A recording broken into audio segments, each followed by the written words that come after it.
Olá pessoal, muito boa noite para você que nos assiste aqui na TVT e também nos acompanha pela Rádio Brasil Atual. O Revista Brasil TVT começa agora com a minha apresentação Cosmo Silva e da jornalista e minha colega Maria Tereza Cruz. Boa noite, Maria Tereza. Boa noite, Cosmo. Boa noite a todos e todas que nos acompanham mais um domingo aqui no Revista Brasil TVT. Olha só, a Câmara dos Deputados aprovou na madrugada de quinta-feira o texto base da PEC dos precatórios que limita o valor de despesas anuais com precatórios, corrige seus valores exclusivamente pela taxa Selic e muda a forma de calcular o teto de gastos. A proposta de emenda à Constituição, que está sendo chamada de PEC do calote dos precatórios, também viabiliza o lançamento do programa Auxílio Brasil no valor de R$ 400, que a gente pode chamar de novo Bolsa Família, né, Cosmo? Que é com o qual o governo Bolsonaro pretende justamente substituir o Bolsa Família. O texto obteve 312 votos, mas a PEC precisa passar ainda pelo segundo turno na votação na Câmara e depois ir para o Senado. A votação em segundo turno deve acontecer nesta terça-feira. Esse assunto será discutido no Revista Brasil TVT deste domingo, que também vai repercutir os acordos e propostas que estão sendo discutidos na COP26, que é a Conferência Mundial sobre o Clima da Organização das Nações Unidas, que acontece em Glasgow, na Escócia. E após a aprovação do relatório final da CPI da Covid, os senadores encaminharam o texto para órgãos de diferentes competências, para que se analise os 80 indiciados. A Câmara dos Deputados, a Polícia Federal, o Tribunal de Contas da União, Ministérios Públicos Estaduais e o Tribunal Penal Internacional estão entre os destinatários. Lembrando que o relatório pede o indiciamento de 2 empresas e 78 pessoas, entre elas o presidente Jair Bolsonaro, que foi indiciado por 9 crimes. Bolsonaro é acusado de charlatanismo, epidemia com resultado em morte, infração de medida sanitária preventiva, incitação ao crime e crimes contra a humanidade, entre outras coisas. O filme Marighella, que retrata os últimos 5 anos de vida de Carlos Marighella, o guerrilheiro baiano que foi de deputado federal pelo Partido Comunista Brasileiro a líder da luta armada nos anos 60, estreou oficialmente nas telas nesta semana. No sábado, dia 6 de novembro, o filme do diretor Wagner Moura ganhou uma sessão especial no assentamento Jaci Rocha do Movimento dos Trabalhadores Rurais Sem Terra, o MST, em Prado, na Bahia. No programa de hoje, vamos analisar a importância de Carlos Marighella na história do país. E faltando 2 semanas para as eleições presidenciais no Chile, a indefinição toma conta do pleito que será realizado no dia 21 de novembro. Segundo pesquisas de opinião, cerca de 30% dos eleitores ainda não definiu seu voto. Um levantamento recente pela empresa Academ mostra que os favoritos são o deputado de esquerda, Gabriel Boric, do Apruebo Dignidade, Frente Ampla, e o advogado de extrema-direita, José Antônio Cast, do Partido Republicano. O Revista Brasil TVT deste domingo também vai repercutir a eleição presidencial no Chile, que vai eleger o sucessor de Sebastián Piñera. E para finalizar, temos um momento cultural com o Colibri na Quarentena. Você acompanha o Revista Brasil TVT também pelo YouTube, youtube.com/RedeTVT. E agora vamos falar do filme do Marighella, que retrata os últimos 5 anos de vida de Carlos Marighella, o guerrilheiro baiano que foi de deputado federal pelo Partido Comunista Brasileiro a líder da luta armada nos anos 60. Ele estreou oficialmente nas telas nesta semana. Sobre esse assunto e para falar sobre a importância de Carlos Marighella na história do país, nós conversamos agora com Maria Marighella, neta de Carlos Marighella e vereadora pelo PT na cidade de Salvador. Boa noite, Maria Marighella. Prazer em falar contigo. Seja muito bem-vinda. Ei, Cosmo, boa noite, Maria Tereza, boa noite a todas, todos, todes, né, que nos acompanham aqui na TVT. Maravilha.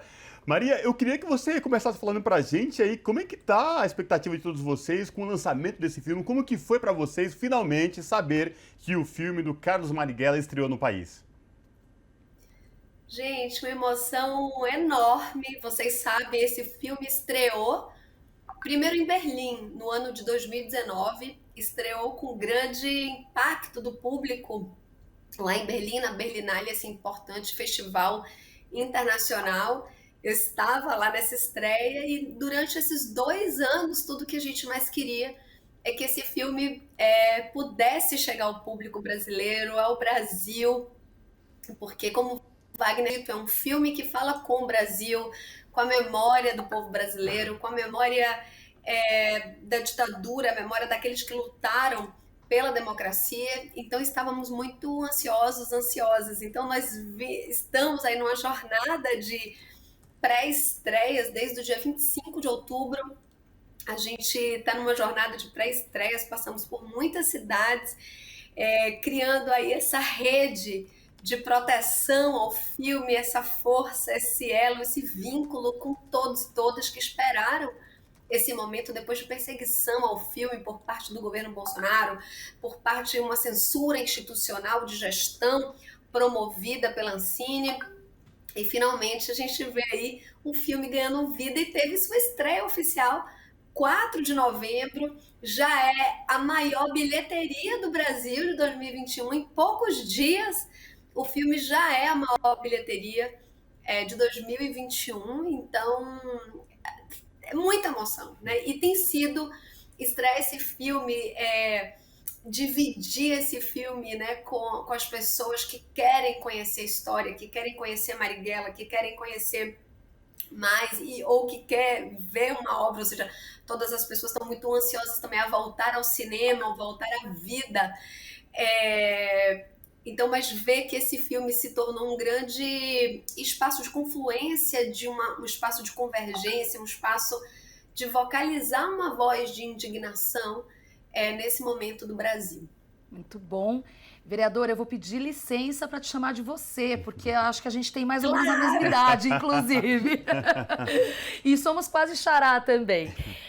Maria, queria saber o seguinte, eu fiquei curiosa, na verdade, porque você não chegou a conviver com seu avô. Nasceu alguns anos após o assassinato dele. Eu queria saber como que foi contada a história dele dentro da sua casa, como foi a construção dessa memória do Marighella dentro da sua casa, na sua infância e adolescência. Olha, essa pergunta eu tenho respondido muito e é muita emoção. Primeiro que eu nasci em plena ditadura militar, então, ainda que eu não tenha conhecido Marighella, o meu avô, assim, materialmente, carnalmente, a sua presença habitava os meus primeiros dias, os meus primeiros passos. Meu pai foi preso, meu pai Carlinhos que está no filme, né, um personagem importante aí do filme de Wagner Moura. Wagner faz um elo muito bonito entre pai e filho. Ele consegue materializar o amor, né, dessas pessoas que tiveram suas vidas atravessadas também, as suas vidas privadas, pessoais, familiares, afetivas, atravessadas pela violência, pelo arbítrio, pela violação de direitos humanos. E então a minha vida, ou seja, Carlinhos, meu pai, foi preso no ano de 75, em julho de 75, numa operação que se chamou Operação Radar, uma operação comandada pelo coronel Carlos Alberto Brilhante Ustra. Então a minha vida, a minha existência, o meu nascimento, ele é marcado não só pela morte de Marighella, nascer assim, nesse atravessamento de país, mas pela prisão do meu pai, pelo exílio da minha avó, Clara Scharf, que estava exilada quando eu nasci, em Cuba, e eu só pude conhecer minha avó em 79, e eu tenho dito, né, muitas vezes, de que as minhas primeiras palavras, as minhas primeiras experiências já conviviam com a prisão política, anistia, a expectativa da anistia, traslado de restos mortais. Nós fizemos essa semana uma homenagem a Marighella no cemitério onde ele está enterrado, que é um cemitério popular de Salvador, e eu pude dizer assim, as minhas primeiras memórias, a minha vida, ela está atravessada pelo compromisso, né, de dividir essa história, a memória com a população brasileira, com o povo brasileiro. Então, é verdade, eu conheci Marighella através daqueles que o conheceram, através da experiência da oralidade, né? E fui me encontrando com ele a partir de outras pessoas, da história, dos livros, mas a minha infância inteira, a minha vida inteira está radicalmente atravessada por todos esses episódios que marcaram o último ciclo ali, os últimos 25 anos, né, do século XX. E, e é, para mim, hoje, né, dividir Marighella com mais pessoas, né, ou seja, o alcance que o filme está tendo, a curiosidade, 52 anos depois do seu assassinato, a sua obra, a sua indignação, como Marighella continua sendo esse farol, né, esse horizonte de utopia, de sonho, de insurgência, insubordinação, por um lado, muito duro, porque significa que aquilo que ele, o dedo na ferida que ele colocou, né, no debate sobre democracia, direitos, ainda é vigente, justamente por aquilo que a gente não pôde corrigir, mas fica também a experiência de como ele é um farol na luta por justiça social, equidade e direitos. Que bonito isso, Maria. E a minha pergunta próxima tem um pouco a ver exatamente com isso. A gente está falando de um fato histórico. E, infelizmente, a gente está vivendo um momento em que há pessoas que questionam, os revisionistas da ditadura, que questionam os acontecimentos. E aí a minha pergunta para você Marighella passou pela política institucional e depois foi para a chamada luta armada. E é justamente este movimento de resistência dele que, para os conservadores e as pessoas que o criticam, que acaba embasando o absurdo epíteto de terrorista. Minha pergunta para você essa visão deturpada sobre quem foi Marighella reside nessa tentativa de cooptação da narrativa ou de uma rejeição da gente conhecer a própria história e admitir que vivemos uma ditadura e admitir, como você muito bem disse, os horrores que o país viveu, né, naquela época? Olha, eu acho que tem nessa pergunta complexidade enorme. Vamos ver se eu dou conta aqui desse tempo. Primeiro, o Brasil precisa se comprometer com políticas de promoção da memória. Memória é um direito de um povo. Vocês sabem que o presidente Lula esteve aqui na Bahia recentemente e eu entreguei para ele um postalzinho, uma lembrança que falava da revolta de Búzios, né? Um material que a gente fez aqui homenageando aos heróis de Búzios. E eu escrevi para ele: presidente, a memória, direito e cultura de um povo refunda sonhos.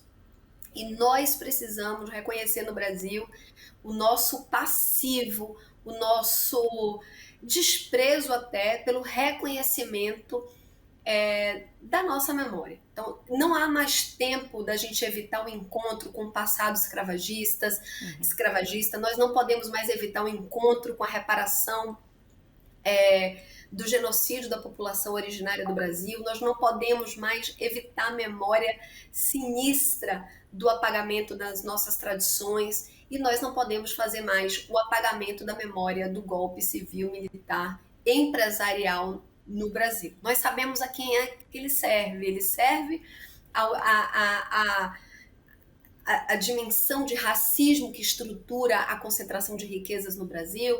Nós sabemos que o apagamento dos povos originários se dão para abrir, né, espaço para a ocupação de terra de maneira ilegal, a exploração da terra, o extrativismo, o avanço sobre a natureza, a terra.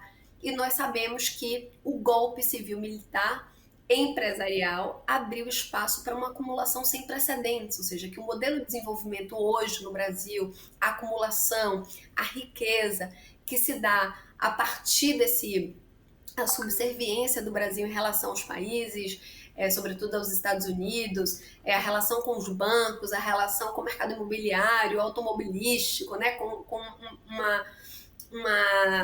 um Brasil muito privatista, né, condominializador, enfim, isso incide em todas as nossas vidas e esse projeto, de algum modo, ele está vigente. E essas pessoas ainda estão no poder da comunicação, no poder do capital, no poder, inclusive, da história oficial. Então, o que a gente está disputando mesmo é que a memória do povo, a memória dos oprimidos de ontem, né, possa ser contada aos oprimidos de hoje, porque elas têm muito mais conexão do que a gente pode imaginar. O Brasil precisa fazer uma coalizão de direitos humanos, né? A gente tem um passivo aí que se dá, inclusive, na experiência das polícias, ainda com práticas de tortura nos presídios. Então, a gente tem essa expressão do arbítrio, da violência, da barbárie, do horror nas nossas instituições. E eu estou falando de violências essas extremas e severas, mas a gente está falando da violência da ausência de emancipação, a gente está falando da degradação da escola pública, da degradação da eventual saúde pública, enfim, a gente está falando de um conjunto de coisas que se estruturaram nesse tempo e que a gente está disputando um novo modelo de sociedade, que é impossível disputar um novo modelo de sociedade sem colocar o dedo na ferida, sem disputar modelo, sem disputar distribuição, sem disputar, inclusive, a cultura política, sem disputar um conjunto de coisas. Então, acho que tem muito da nossa responsabilidade de promover memória, de promover história, apresentar um conjunto, né, da verdade histórica do Brasil. E tem, óbvio, num contexto de justiça de transição, nós precisamos ultrapassar e fazer a própria justiça. O Brasil é um dos poucos países que não conseguiu, por exemplo, julgar seus torturadores. Então, recentemente, agora no governo Bolsonaro, imagina que o coronel Brilhante Ustra, falei dele aqui, né, responsável pela operação Radar, uma operação que prende meu pai no ano de 1975, e ele recentemente é promovido, não é exatamente uma promoção, é que no Brasil os militares, mesmo depois da sua morte, a sua família, seus herdeiros, eles recebem uma espécie de progressão de carreira. Imagina que coisa mais maluca, civis, quando são aposentados, não tem nenhum tipo de progressão. Militares no Brasil, sim, não só eles em vida, mas mas as suas famílias, seus herdeiros.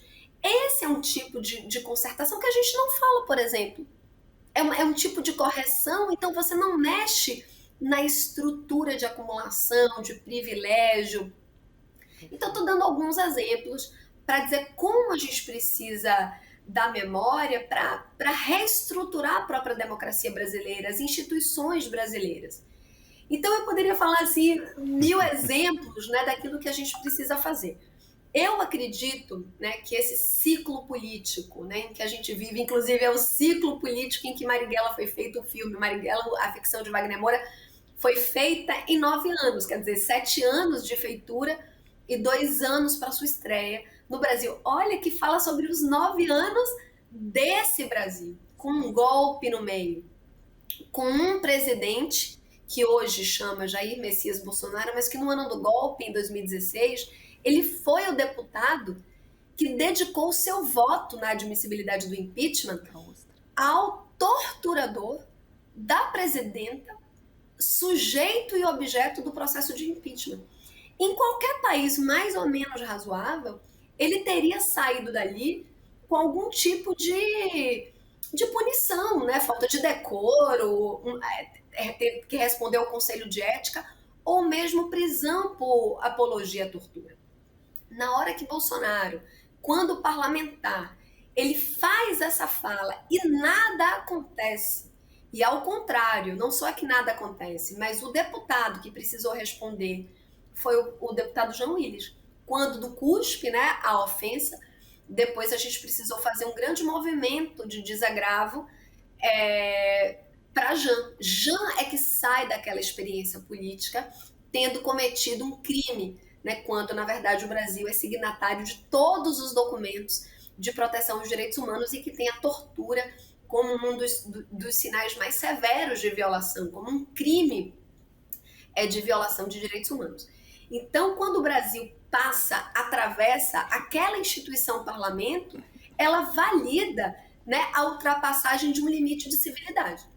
E eu estou falando tudo isso porque essa experiência, esse ciclo político, vai precisar se recompor desse esgarçamento mesmo depois da saída do presidente Bolsonaro. Porque o que aconteceu na vida política, na vida da cultura política brasileira, é uma espécie de indistinção. Então, hoje, as instituições brasileiras têm responsabilidade sobre esse episódio e vão precisar se retratar publicamente, assim como a imprensa, empresas precisaram se retratar sobre o golpe, assumir responsabilidades, se retratar. Eu tenho convicção que num ciclo político daqui a pouco, nós vamos precisar fazer uma espécie de coalizão de direitos humanos para a memória histórica desses últimos anos. E olha que esses anos, inclusive, com a Covid, né? Porque a Covid também vai reivindicar a sua memória histórica.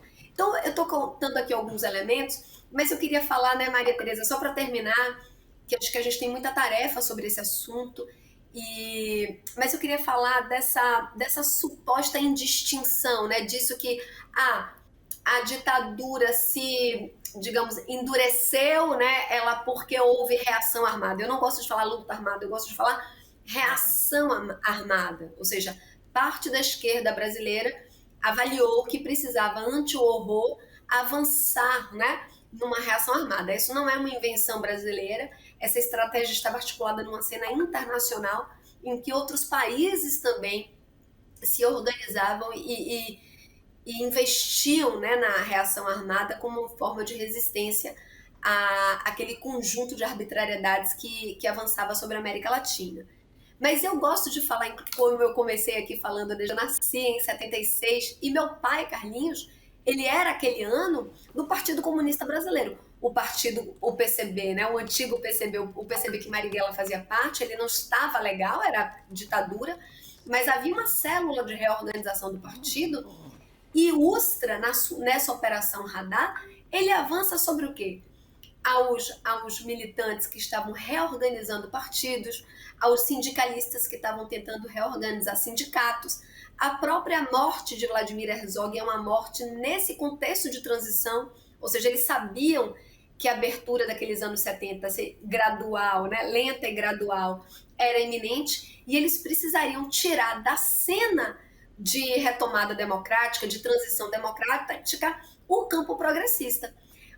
Pessoas, conjunto da sociedade, que em nada se aproximava à luta, à resistência armada. Ou seja, não havia nada. Então, é uma experiência que prova que a ditadura queria era desmobilizar a luta, desmobilizar a agenda popular, desmobilizar a agenda democrática, que é uma invenção.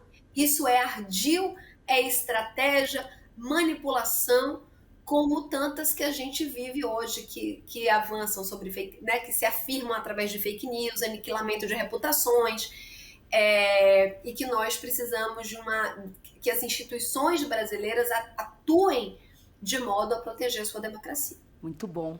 Infelizmente, nosso tempo se esgotou. Maria Marighella, neta de Carlos Marighella, vereadora pelo PT na cidade de Salvador. Obrigada, até uma próxima. Obrigada, um beijo, gente. E vejam Marighella! Com certeza. De todo o Brasil.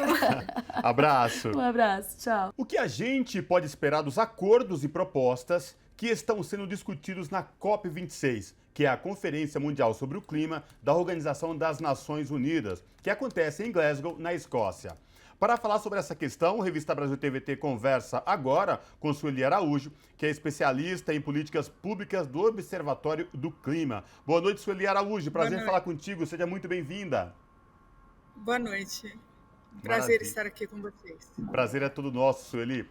Lembrando os nossos telespectadores e ouvintes telespectadores da TVT e ouvintes da Rádio Brasil Atual, que a Sueli Araújo fala diretamente lá de Glasgow, na Escócia. Sueli, quase uma semana de debates, de discussões e propostas relacionadas ao clima. O que a gente pode esperar, o que a gente pode ter de concreto, especificamente, até agora, das discussões e propostas apresentadas aí em Glasgow sobre a cúpula do clima, Sueli?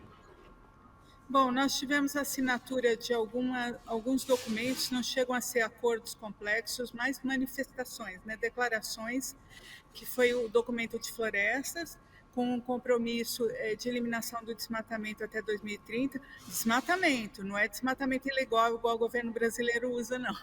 O governo brasileiro só quer eliminar o ilegal. E às vezes torna o ilegal, ele legaliza, né? Então é bastante complicado. Um documento sobre metano, esse foi uma surpresa o Brasil assinar. porque afeta a pecuária. O documento sobre 17% das emissões brasileiras são derivadas da pecuária e é basicamente metano. E eu acredito que o governo Bolsonaro assinou para não ficar como o vilão da conferência e isso atrapalhar as outras negociações. Mas certamente ele vai ter reação do pessoal do agro ou vai deixar simplesmente ignorar e deixar para o próximo governo, né? Talvez seja a expectativa mais factível, né? Ele não vai chegar ele próprio a incomodar o agro.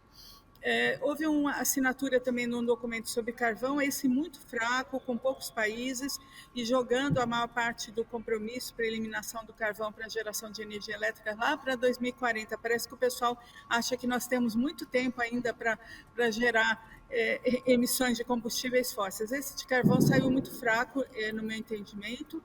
E agora já desde quinta-feira, os negociadores começaram a debater detalhes pendentes no Acordo de Paris, que eles chamam livro de regras, né? As regras para não haver mais lacuna nenhuma em termos de orientação para a implementação do Acordo de Paris. E isso vai durar até o final da conferência. Sueli, ainda sobre isso, a delegação do Brasil voltou a falar também sobre o mercado de carbono, crédito de carbono. Queria que você trouxesse para a gente como que está essa discussão e o que envolve, afinal de contas, o crédito de carbono. Bom, você tem a regulamentação do artigo 6º do Acordo de Paris, dos instrumentos econômicos.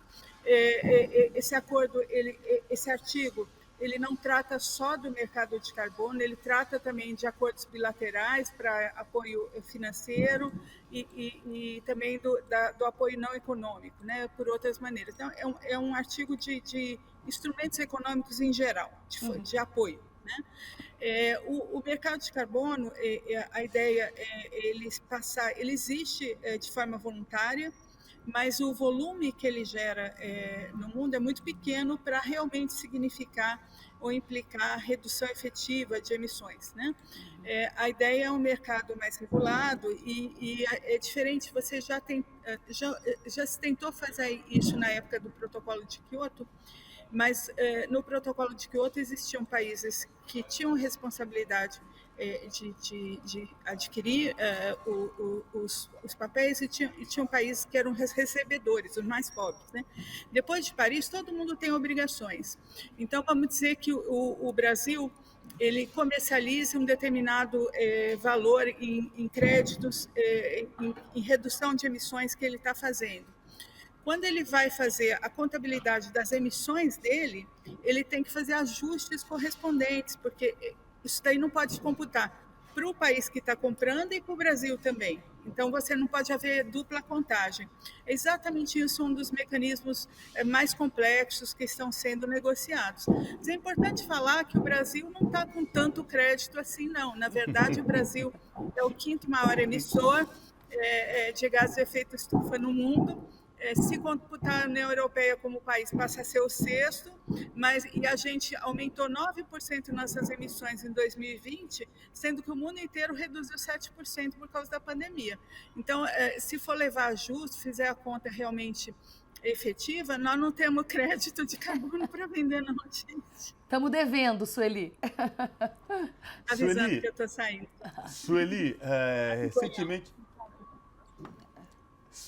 Recentemente, o governo brasileiro, e aí que não foi com o seu chefe de Estado para a conferência, mandou só representantes, fez um anúncio de metas aqui no Brasil, mas não falou como cumprir essas metas. Como que vocês aí, na cúpula do clima em Glasgow, na Escócia, receberam esse anúncio do governo brasileiro? E mais, como repercutiu esse anúncio do governo brasileiro aqui, aí, de quem está presente na cúpula do clima?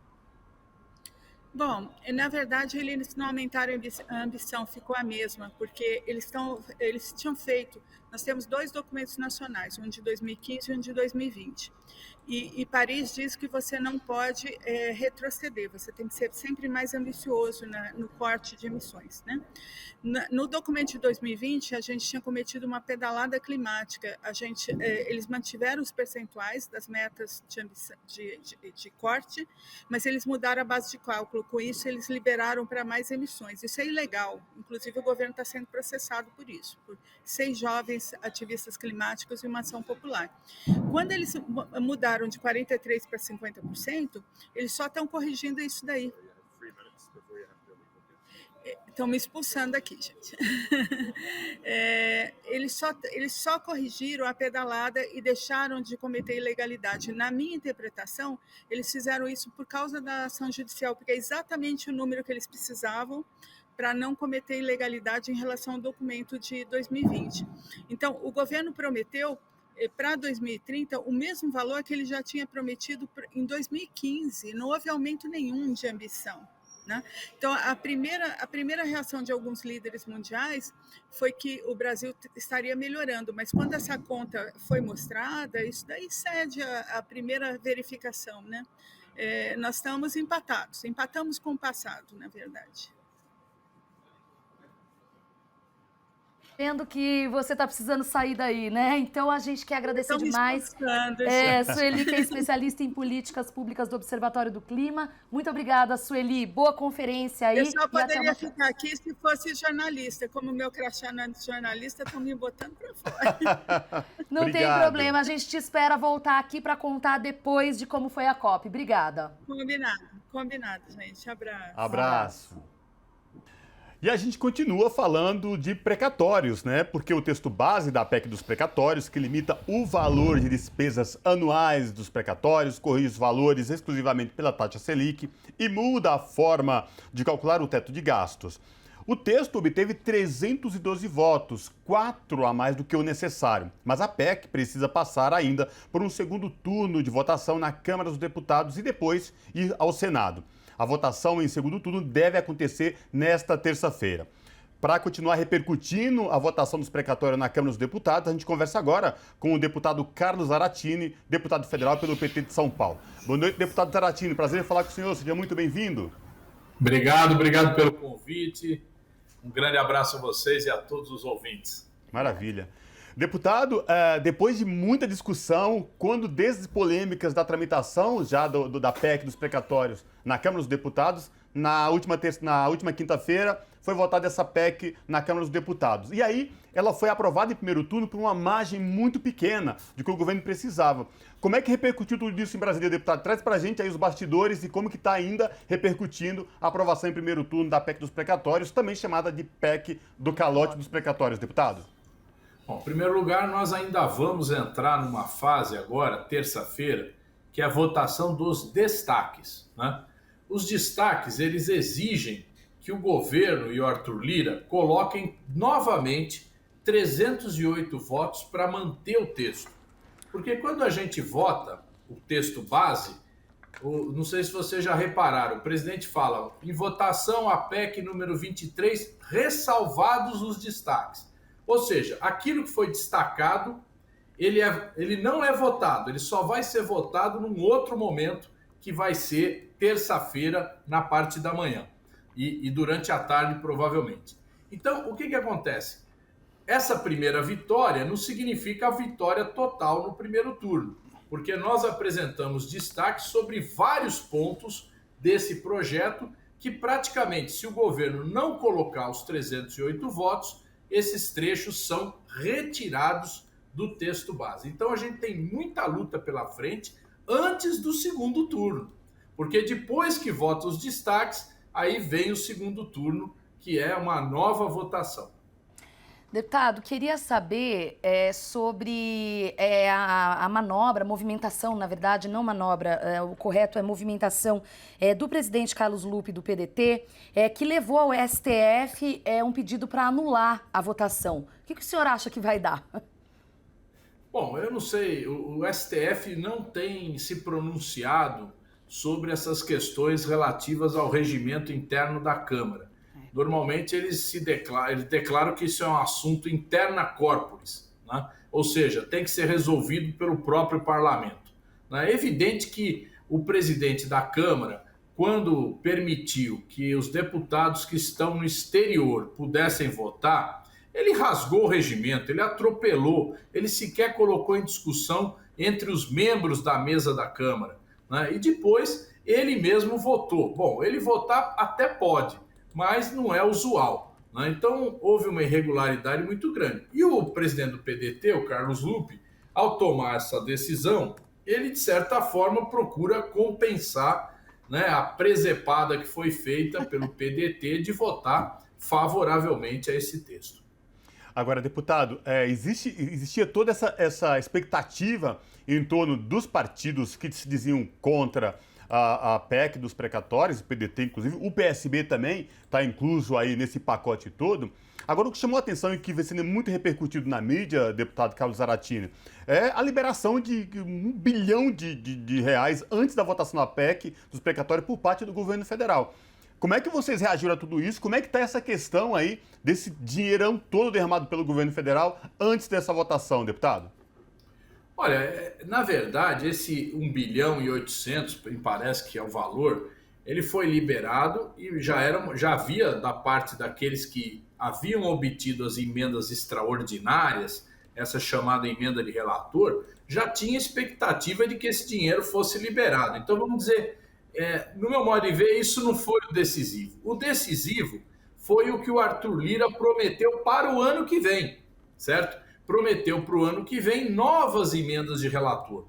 Porque, veja bem, essa PEC, ela libera cerca de 90 bilhões a 100 bilhões, dependendo da conta aí, né? Para o Auxílio Brasil, o novo projeto aí que substitui o Bolsa Família, né, que sequer foi votado, porque o Bolsonaro está dizendo por aí que nós votamos contra o Bolsa Família. Não, quem acabou com o Bolsa Família foi o Bolsonaro, que fez uma medida provisória, extinguindo um projeto reconhecido internacionalmente e colocando esse novo projeto aí, Auxílio Brasil, que é muito mal feito, né? Então, o que está se colocando é que 40 bilhões vai para esse Auxílio Brasil e o restante está livre. O governo vai poder trabalhar como quiser e provavelmente vão engordar as chamadas emendas de relator, que esse ano foi 16 bilhões e que provavelmente o ano que vem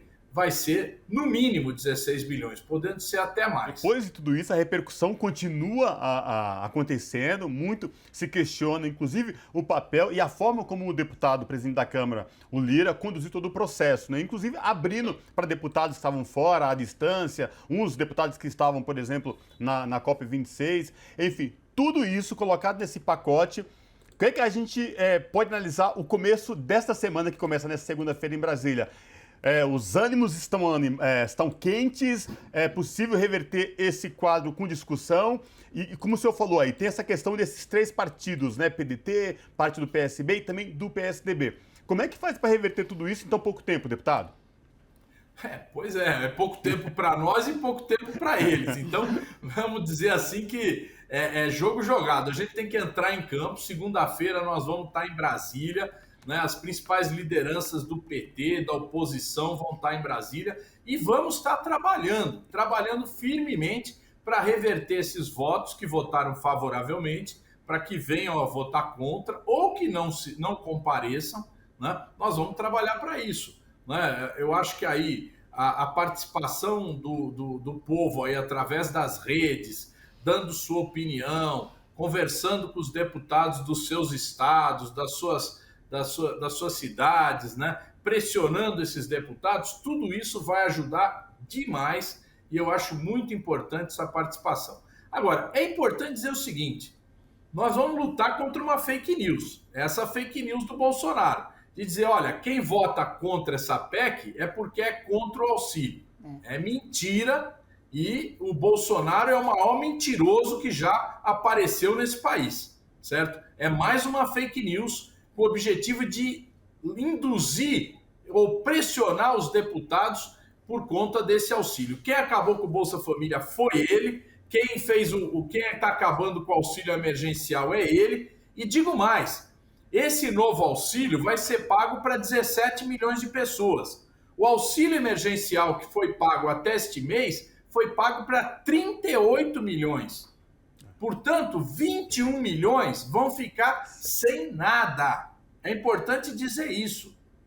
Tô amando, deputado. A gente tem que aproveitar esses espaços para desfazer fake news e eu quero aproveitar a presença do senhor para desfazer outra, que tem a ver com essa discussão da PEC do calote dos precatórios, que é o teto de gastos. Porque também a ala bolsonarista diz que quem defende o furo no teto de gastos é irresponsável com as contas públicas. Fala pra gente um pouco também dessa fake news.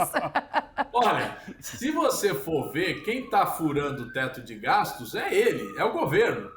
Porque, tudo bem, os precatórios é uma jogada. Sim. Eles estão empurrando 40 bilhões de precatórios para o próximo governo pagar, né? Essa é a realidade. Uhum. Agora, além disso, eles estão mudando a fórmula de cálculo do teto de gastos. O teto de gastos, pela Constituição atual, ele é medido de julho a junho do outro ano. Eles querem mudar para janeiro a dezembro. Por que eles querem mudar? Porque a inflação está aumentando. E esse aumento da inflação aumenta o teto. E isso dá mais de 40 bilhões de folga no teto. Então, se tem alguém rompendo o teto, é o governo. Agora, o mais estranho é que até agora a Faria Lima, o chamado mercado, essa turma toda, tá pianinho. E eu vou dizer por quê. Porque para eles o Bolsonaro tem sido ótimo. Os lucros que eles estão tendo no mercado financeiro, o setor exportador, o setor mineral, Vale do Rio Doce, os acionistas privados da Petrobras estão ganhando dinheiro como nunca. Então, para eles, esse chamado mercado financeiro, que é composto aí por umas 5 mil pessoas, essa turma está faturando. Então, para eles, Bolsonaro tá bom, eles não vão reclamar de aumento de teto de gastos. Vocês viram a entrevista aí, ou aquela palestra daquele cara da XP, né? Vocês viram, né? Como é o nome dele? Não é o Tourinho, me fugiu o nome, mas eu sei ao que se refere. Foi divulgado aí semana passada. Então eles falaram, não, deixa um pouquinho aí de rompimento do teto, não tem problema. Precisa acalmar o povo, né? Então é isso. Na verdade, para eles, tá bom do jeito que tá. Então a nossa luta aqui é exatamente para que a gente possa ter um governo que democratize essa imensa riqueza do Brasil, né? Essa riqueza que hoje está concentrada cada vez mais na mão de uma microminoria, né? Enquanto a grande maioria do povo brasileiro está sofrendo e sofrendo muito. Deputado, o nosso tempo está quase acabando, chegando no fim, mas eu tenho que fazer uma pergunta para o senhor muito importante, né? Que é sobre um projeto da bancada do PT na Câmara dos Deputados, aí em Brasília, sobre o gás, né? O botijão de gás, o projeto aí de desconto de 50%, que agora é definitivo. Fala para a gente rapidamente sobre esse projeto e como que ele será implementado, deputado. Bom, esse projeto é um projeto que eu apresentei, foi assinado por toda a bancada do PT, né? Um projeto que nós fizemos uma ampla negociação na Câmara e no Senado e foi aprovado por unanimidade na Câmara e no Senado. E agora falta o quê? A sanção do presidente da República. E a gente espera que ele sancione esse projeto. Se ele for sancionado, né, esse projeto vai atender as famílias de menor renda no Brasil. Então, quem tiver inscrito no CadÚnico do governo federal, que tenha uma renda familiar menor do que meio salário mínimo per capita, ou uma família que tenha alguma pessoa que receba o BPC, o Benefício de Prestação Continuada do INSS, ou alguma mulher que tenha tido um problema de conflito, né, que esteja sofrido violência doméstica, serão beneficiados por esse desconto, né, do gás. Então, é um projeto que, como eu disse, foi aprovado. Evidentemente, o Bolsonaro tem que sancionar, e aí a gente espera que ele beneficie esse conjunto de pessoas que são as de menor renda. E, segundo os nossos cálculos, isso abrangeria 24 milhões de famílias no Brasil, né? praticamente 1/4, né, da população brasileira. Perfeito. Perfeito. Deputado federal Carlos Zaratini, muito obrigado, uma boa noite, até uma próxima. Eu que agradeço vocês e uma boa noite a todos os ouvintes. Abraço. Obrigado, um abraço. E a gente vai para um breve intervalo aqui no Revista Brasil TVT e volta daqui a pouquinho, não saia daí.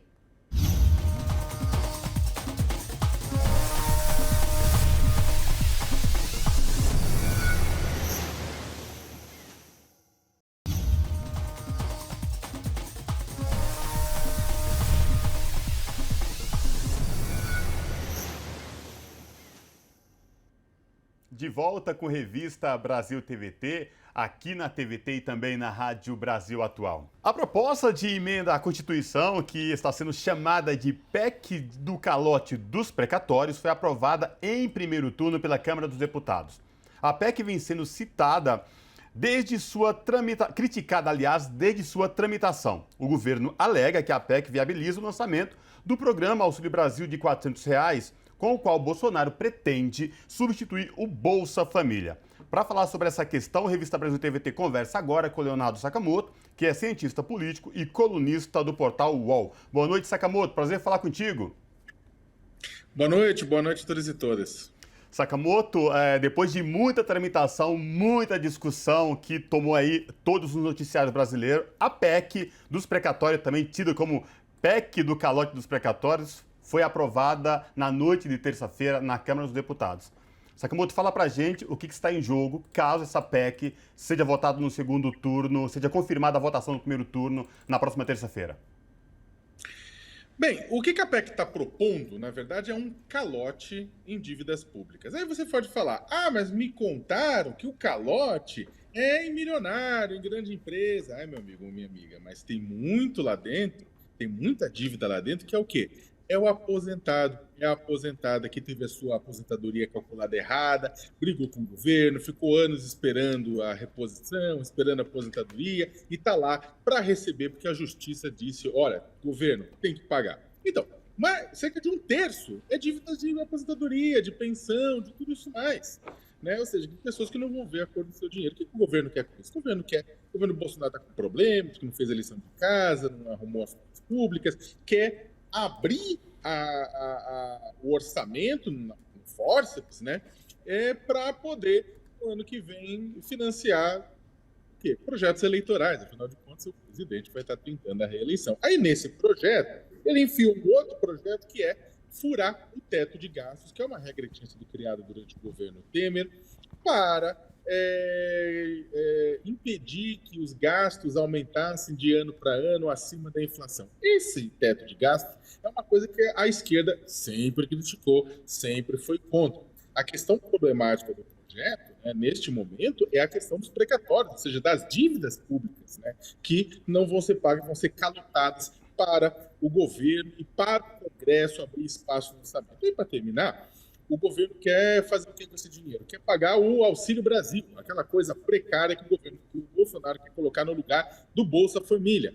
É um projeto com menos capacidade de tirar as pessoas da pobreza, como o Bolsa Família é reconhecido internacionalmente nesse sentido, mas ele paga um pouco mais, ele vai pagar R$ 400 por mês até o final do ano. Por quê? Porque é o ano eleitoral. O ano eleitoral termina em dezembro, né? Então, o Bolsonaro quer pagar isso 17 milhões de famílias, e o Congresso quer, com esse dinheirão dos precatórios, ter uma sobra, que o pessoal calcula entre 10 e 20 bilhões nesse cálculo de sobras, que eles utilizariam para quê? Para emendas parlamentares, que não são ilegais logo de cara, mas emendas parlamentares colocadas, repassadas para as bases desses políticos em ano eleitoral, ajudem muito a sua reeleição. Ou seja, o Centrão quer um auxílio Centrão e o Bolsonaro quer bancar sua reeleição. Sakamoto, na votação, nessa primeira votação, as bancadas se comportaram aí de maneiras, não vou dizer polêmica, quer dizer, o PDT foi um pouco polêmico, mas enfim, queria conversar contigo sobre dois comportamentos. A bancada do PT e do Novo, que votaram massivamente contra a PEC, só que por motivos distintos. PT por causa do calote dos precatórios, né? Justamente por criticar. Já o Novo por causa do tal do teto de gastos.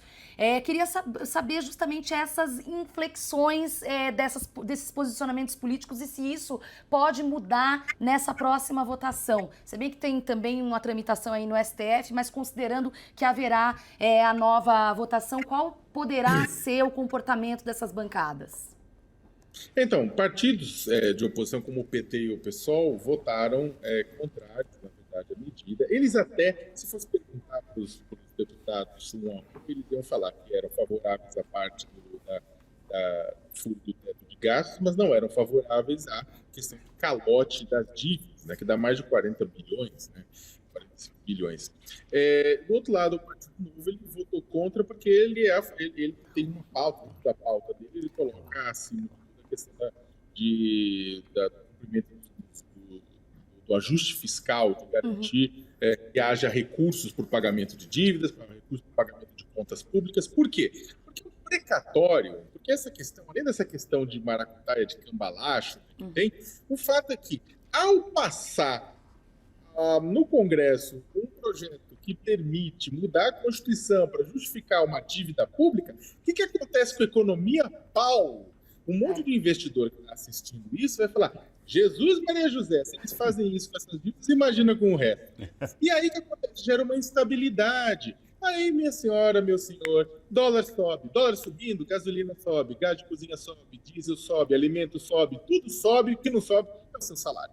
E aí, o que acontece? O pessoal do Novo está preocupado com o ponto de vista fiscal. Da mesma forma que estava preocupado parte dos partidos que são mais de centro, mas que também tem isso na pauta, centro-direita, o PSDB, o MDB, o grupo deles preocupado com a questão fiscal também votou contra. Né? Da mesma forma que outros partidos, né, mesmo de oposição, também teve gente dentro dos partidos, do PSB, do PDT, teve gente lá dentro que votou contra. Agora, a grande surpresa dessa votação, que terminou 312 votos a favor, sendo que o governo precisava de 308, ou seja, 4 almas votaram a favor a mais do que o necessário, passou raspando no futebol, bateu na trave e entrou. O que aconteceu? É que os partidos de oposição, que se esperava que votassem como o PSB e o PDT, entregaram muitos votos a favor. E isso não estava previsto no script. Né? E, é claro, além disso, o próprio presidente da casa, Arthur Lira, do PP de Alagoas, fiel escudeiro de Jair Bolsonaro, melhor do que escudeiro, sócio, melhor do que sócio, patrão de Jair Bolsonaro, afinal de contas, o Lira está sentado em cima de 139 pedidos de impeachment de Jair Bolsonaro e não manda nem para engavetar, nem aprova, nada, segurando lá, mantendo, portanto, Jair no cabresto, mas também sendo sócio. O Jair Bolsonaro funciona como uma galinha dos ovos de ouro, do Lira e do Centrão, liberando recursos para emendas, fazendo a alegria com cargos e poder. Enfim, o que acontece é que o Lira, exatamente porque ele precisava, ao mesmo tempo, ajudar o seu sócio, né, o Bolsonaro, com o recurso que ele precisava para o Brasil para ajudar nas eleições, né, na campanha do vem, mas também porque ele precisa desses recursos, precisa ampliar o orçamento para jogar mais emendas para os seus, para a pessoa do Centrão, para os deputados que o seguem, que confiam nele, que obedecem. Ele fez várias manobras regimentais, ele atropelou as regras da Câmara. Ele, por exemplo, não era permitido votar à distância, votar uma PEC à distância, e ele permitiu que quem estivesse em missão externa votasse à distância. Então ele fez várias coisas, juntou coisa que não podia, separou coisa que não podia, enfim, ele fez de tudo para garantir essa votação. Agora, antes de terminar, só um lembrete, ele está falando do Auxílio Brasil, aí você vai me perguntar: Sakamoto, mas você é contra dar dinheiro para os pobres? De maneira alguma, eu dava R$600, né, para eles. Agora, existem outros, não precisava dar o calote nos precatórios, existiam outras formas de garantir, inclusive utilizando recursos de emendas que já estão aí, já existem, entre outras formas. Só que o que acontece? Os pobres, minha gente, estão sendo usados, neste caso, como desculpa, como justificativa, estão usando a fome como desculpa para dar um calote nas dívidas públicas Para quê? Para gerar mais recursos para o Centrão. De longe, isso pode parecer algo do tipo Jair Messias contra o sistema. Eu vou contra, vou dar um calote em nome dos pobres e tudo isso mais. Mas, na verdade, o que vemos é o Jair Messias ajudando o Centrão a abrir mais o cofre da nação para garantir a sua reeleição. Sakamoto, em um país com a fome batendo a porta de milhões de brasileiros, cenas estarrecedoras de pessoas fazendo fila para receber osso, comprar carcaça de peixe, pé de frango, por exemplo. Nós temos essa PEC sendo votada na Câmara dos Deputados e aí usando, como você bem falou, grande parte dos pobres para justificar isso. Mas ao que soa é que o rolo compressor foi passado à torta à direita e o lado social especificamente é o menor dos problemas para quem votou essa PEC na Câmara dos Deputados. A pergunta é, de fato, os pobres foram preteridos em prol dos políticos lá em Brasília? No final das contas, o problema é o seguinte, no final das contas, parte dos recursos dessa PEC vão ser, claro, usados no Auxílio Brasil, né? Usados nesse novo Bolsa Família, que o Bolsonaro quer colocar a partir de agora, com um valor aumentado por conta do ano eleitoral e somente no ano eleitoral. O que acontece, ou seja, os pobres eles vão acabar sendo beneficiados nesse sentido, né? Uma questão é que não precisaria ter usado os pobres como justificativa para liberar esse dinheiro, inclusive a benefício do Centrão. O Centrão nega, diz que não vai usar isso para emenda, mas a gente conhece como funciona no Brasil, né? Agora, o problema é o seguinte, gente, vamos ser sinceros, se era para ajudar os pobres, o governo fez tudo errado. Primeiro, que o governo sabotou o combate à pandemia de Covid-19, atacando máscara, atacando isolamento social, criticando quarentena, promovendo remédio inútil, como cloroquina, ivermectina, hidroxicloroquina e azitromicina, para que as pessoas fossem às ruas e voltassem a trabalhar. O Bolsonaro queria todo mundo trabalhando para não ter problema com a reeleição dele. Tudo bem. O que acontece é que o governo ele sabota a pandemia. Quando sabota a pandemia, o que acontece com o vírus? Fica circulando mais tempo, fica lá matando gente, 608 mil mortos, por exemplo. E aí, estendendo a pandemia por mais tempo do que o que era previsto, ele atrapalha a economia por mais tempo, aumenta o tempo de desemprego, ele faz com que as pessoas passem fome por mais tempo, exatamente porque a economia está parada para salvar a gente. Então, ele ao sabotar o combate, ele estendeu a pandemia, ajudou a provocar fome. O que mais ajudou a provocar fome? Em dezembro do ano passado, o Brasil já estava com 19,1 milhões de famintos. O Bolsonaro suspende o auxílio emergencial entre 31 de dezembro do ano passado e início de abril deste ano, retomando aos poucos. No máximo, no ápice da pandemia, quando estava aquela rebordosa no Brasil inteiro, o que ele faz? Suspende o auxílio emergencial. A fome aumenta, dispara. Ao mesmo tempo, o Bolsonaro, vamos lembrar que ao longo da pandemia neste ano, o que ele fez de mais frequente foi atacar a democracia. E cada vez que ele atacava a democracia, prometia um golpe de Estado, juntava, fazia uma micareta golpista, o que acontecia com o dólar, com a instabilidade econômica no Brasil? Crescia, o dólar aumentava. Ele ajudou a aumentar o dólar. E o dólar mais alto significa gasolina mais alta, diesel mais alto e tudo aquilo que eu falei mais alto também. E por fim, nós temos um ministro da Economia sem um projeto de economia para o país. O projeto de economia do Guedes é reformas para reduzir o tamanho do Estado. Ok, mas nessa situação pós-pandemia, né? Discordo do projeto dele, mas nessa situação de pós-pandemia, qual que é o projeto decente para a geração de empregos de qualidade, para a formalização de empregos, para o aquecimento da economia? Ele não tem. Ele não tem. E o mercado sabe disso e fica nervoso. Ele não é capaz nem de cumprir o que ele prometeu. Tudo isso gera uma instabilidade, e essa instabilidade gera fome. E aí você completa isso com o fato de que o governo fez de conta que estava gerenciando as hidrelétricas no ano passado, na verdade não estava. O sistema elétrico quase entrou em colapso, quase tivemos apagão, e aí o que acontece é que a energia elétrica subiu lá para as tampas, o que também aumenta a pobreza do pessoal.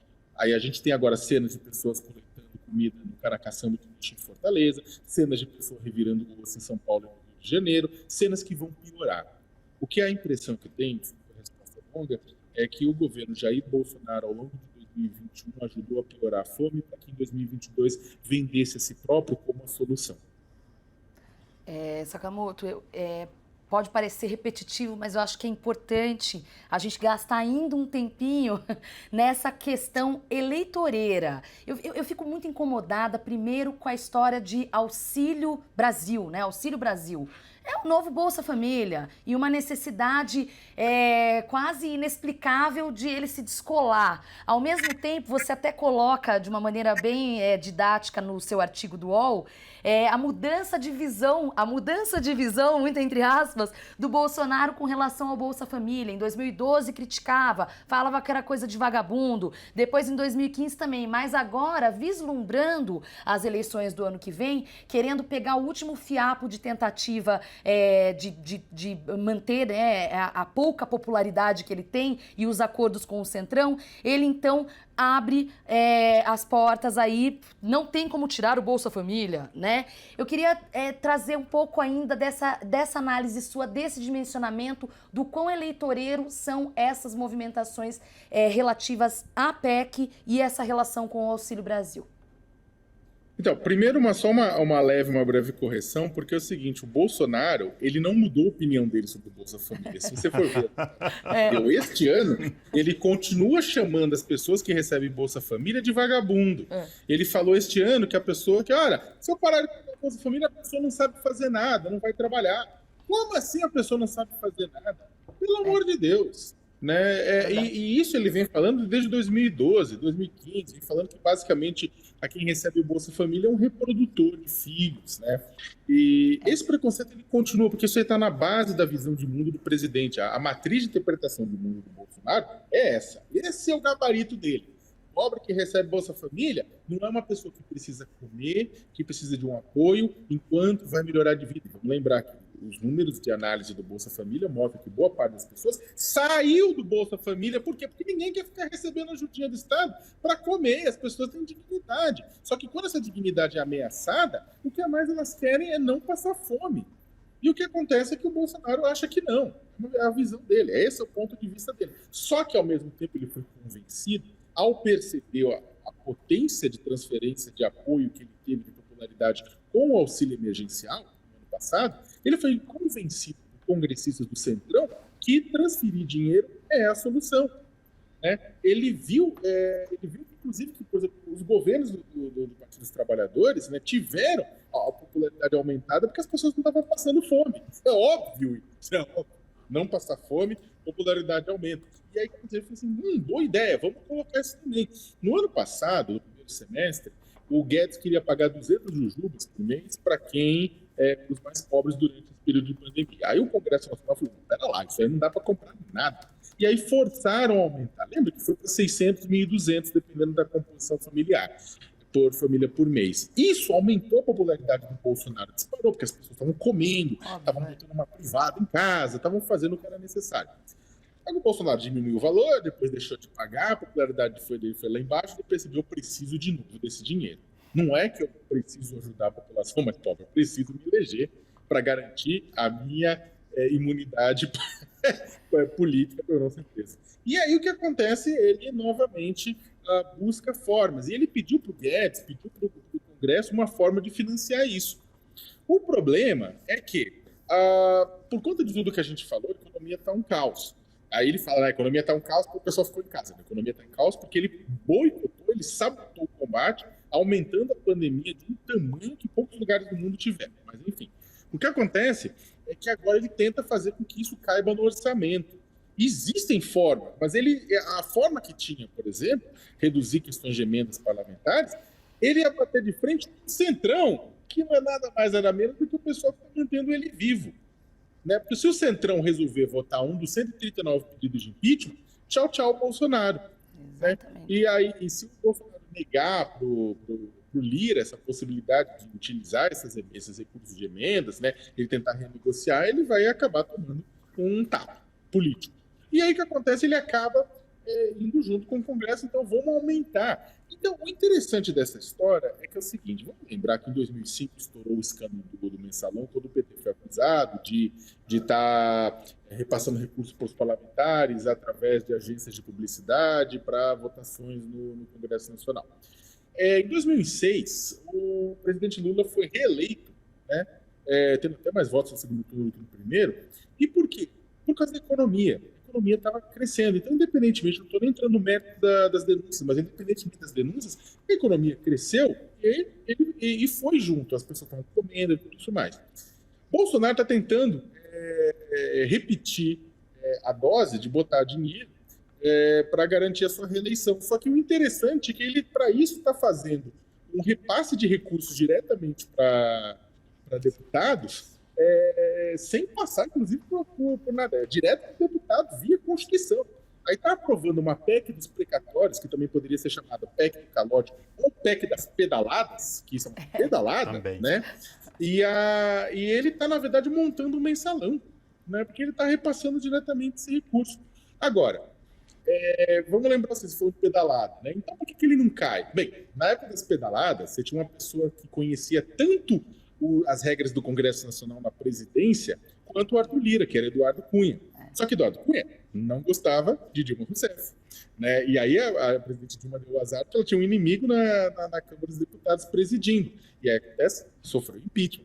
A sorte de Bolsonaro é que ele tem Lira presidindo a Câmara. E Lira, ele é tão bom quanto Cunha, pelo menos do ponto de vista de passar o trator. E ele está fazendo isso. Com certeza. Muito bom. Esse foi o jornalista Leonardo Sakamoto, cientista político, colunista do Portal UOL. Desculpa, Sakamoto, obrigada pela presença. Até uma próxima. Eu que agradeço. Uma boa tarde a todos uma boa noite a todos e todas. Boa noite. Abraço. Um abraço. Olha só, pessoal, após a aprovação do relatório final da CPI da Covid, os senadores encaminharam o texto para órgãos de diferentes competências, para que se analise os 80 indiciados.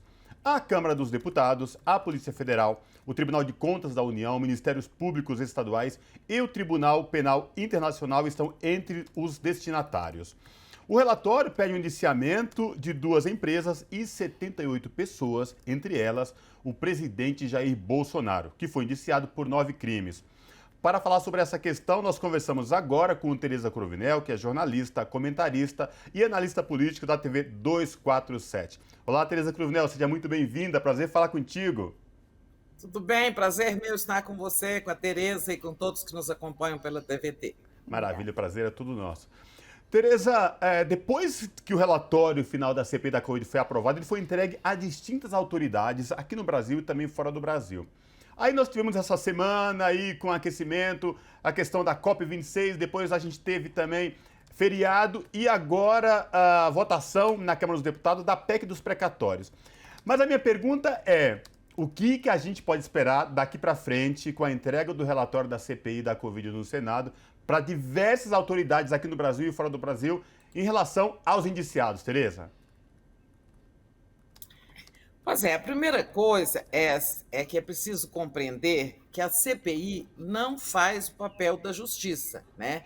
Como o nome indica, ela investiga, ela é uma comissão parlamentar de inquérito. Eu digo isso porque muita gente falou assim, no final, quando houve a aprovação final do relatório, sim, parece uma pizza só mussarela, coisa parecida, né? Porque algumas pessoas esperavam, digamos, talvez tenham esperado que dali viesse um pedido de impeachment, ordens de prisão e tal, mas então não é isso. A CPI, ela aponta, né, indícios ou provas de crimes, pede que as autoridades do judiciário completem as investigações, julguem as pessoas, condenem quando for o caso, né, e façam com que paguem por seus crimes, né, quando for o caso. Então, aí esse é o procedimento. Só para ficar claro que, sabe, não se poderia esperar mais da CPI. Eu acho que ela foi muito vitoriosa, eu acho que ela fez um trabalho muito bom, né? Não só, primeiro, revelou ao Brasil coisas que o Brasil não sabia que estavam acontecendo na pandemia, né? Revelou coisas sobre a conduta do governo, né? Desde confirmar o negacionismo, a existência de uma equipe paralela, né? Até também casos no setor privado, como Prevent Senior e outras atuações erradas. O caso cloroquina, né? Foi muito bem investigado, Proxalutamida é outro remédio que foi testado com e resultou em muitas mortes no Amazonas. Não foi tão investigado, mas a empresa figura lá, né, como o investigado, o responsável pela empresa. Então, acho que ela foi muito vitoriosa. Sim, e mais uma coisa, né, do ponto de vista do êxito da CPI. Não fosse ela, o governo ainda teria ficado meses e mais meses, né, naquele batidão que vinha, enrolando com vacinas, o Bolsonaro excitadíssimo nas ruas, pregando contra a vacina, contra a máscara, contra o isolamento social, né? A CPI forçou a compra das vacinas, a CPI denunciou a estratégia de contaminação por contágio, né, a chamada imunidade de rebanho, e forçou mudanças no comportamento do governo. Trouxe-nos a vacina mais cedo, ou sabe-se lá quando que a vacina chegaria se não tivesse havido a CPI, né? Então, assim, esse é o meu balanço do trabalho da CPI. Agora, voltando à sua pergunta, né? O que esperar agora? Então, como você mesmo já citou, Cosmo, tem, relatório foi entregue. Vamos pela ordem. Procurador-Geral da República. Este é encarregado de mandar instaurar inquérito ou apresentar denúncia contra as autoridades que têm foro especial, ou seja, direito de serem julgados pelo Supremo ou pelo STJ, no caso de governadores. Tem um governador só, né, na lista de 79 pessoas, que é o do Amazonas, Wilson Lima. Então, cabe ao Procurador-Geral. Aí vamos ver como é que está. Ali, então, entram o Presidente da República, os ministros de Estado, os deputados, que tem alguns, né? Só. E o governador é com o STJ. O doutor Augusto Aras disse à CPI mais de uma vez que em 30 dias a PGR teria examinado o relatório da CPI, né? Bom, o tempo está contando. E o que ele fez até agora? Ele repetiu uma prática muito comum dele, né? Que é a de, quando recebe uma denúncia, né, denúncia, notícia crime, né, que ele recebe via Supremo, as pessoas entram no Supremo, o Supremo manda ouvir a PGR, o que ele faz? Quase sempre fez isso 92 vezes em relação ao Bolsonaro. Estou falando só em relação ao Bolsonaro, denúncias contra o Bolsonaro. O que ele faz? Ele manda abrir uma investigação preliminar. E aí a investigação preliminar fica andando ali, ninguém tem notícias do que está sendo concluído, apurado, e enquanto isso o processo não tem seguimento, né? Isso ele fez com 92 denúncias contra o Bolsonaro. Agora ele pediu apuração preliminar sobre os fatos apontados pelo relatório da CPI. Não deu prazo para apuração preliminar, embora ele tivesse falado em 30 dias, né? O que se espera do Aras, né? Bom, primeiro que ele cumpra o prazo que ele, embora não tenha, né, nenhuma legislação, não há uma fixação de prazo em nenhuma lei, regra ou coisa assim, ele falou em 30 dias, né? Mas abriu investigação preliminar. Quanto tempo vai durar essa investigação preliminar? Essa é a dúvida. Bom, seja mais cedo ou seja mais tarde, a pergunta é: Aras fará o que em relação a Jair Bolsonaro, que o indicou para um mandato, depois para o segundo, a quem ele tem sido tão, né, fiel, solícito servidor, alguns dizem capacho, né? Como eu estou mostrando, como eu falei, 92 vezes ele não pediu inquérito contra o Jair Bolsonaro, pediu investigação preliminar. Ele só 2 vezes ele mandou abrir inquérito contra o Bolsonaro. Uma, aquele do Moro, esse inquérito no qual o Bolsonaro prestou depoimento ontem, né? Uhum. Ontem não, segunda-feira. Acho que foi segunda. Não, depois do feriado. Quarta-feira. Quarta-feira. É aquele do Moro, que o Moro acusou de interferência na Polícia Federal, todo mundo já sabe, né? E o outro é aquele de prevaricação, por não ter tomado providência quando os irmãos Miranda denunciaram, inclusive a CPI, que havia sinais de corrupção e de irregularidades, outras na compra da vacina Covaxin, intermediada pela empresa Precisa, né? São os dois casos, os outros ele não fez. E agora, Bolsonaro é apontado como incurso em 9 crimes pela CPI. Né? Desses 9 crimes, um é crime de responsabilidade. Este não é com o Procurador-Geral da República, mais na frente a gente fala sobre ele. Crime de responsabilidade é com o presidente da Câmara, né? A quem compete abrir o processo de impeachment, porque a punição para crime de responsabilidade é o impeachment, né? Então, sobram 8. Um outro é o crime contra a humanidade, né? Que é denunciado, encaminhado ao Tribunal Penal Internacional, TPI, né? Tribunal de Haia. Então, esse também não é com o Aras. Então, sobram para o Aras 7 crimes do Bolsonaro. Né? Ali tem tudo de prevaricação, crime contra a saúde pública, aquelas condutas todas relacionadas com negacionismo, etc. O Aras, quer perguntar? Pode. Não, é porque tem a ver com isso, essa discricionariedade de todos os crimes e dos envolvidos, a gente sabe que tem pessoas com foro privilegiado e outras não.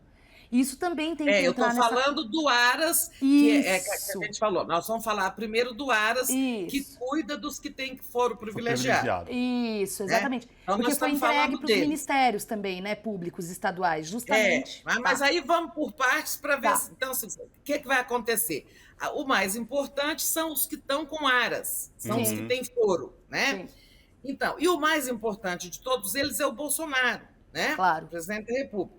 Então, eu estou dizendo, de 9 crimes, um é de responsabilidade, não é com Aras, é com o presidente da Câmara.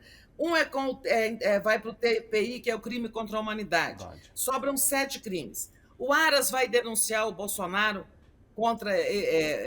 vai abrir inquérito ou fazer denúncia direto, sem nem... Às vezes não precisa do inquérito. Fala assim, a CPI apurou tão bem que não precisa do inquérito. Eu vou direto para a denúncia. Né? A denúncia é tornar o sujeito réu. Né? Nesses 7 crimes, eu acho que o Aras vai fazer alguma coisa assim, tomar um caminho do meio. Em alguns casos, ele vai dizer que não cabe, que não se sustenta a acusação contra o presidente, e ele vai acolher ali uns crimes de menor gravidade.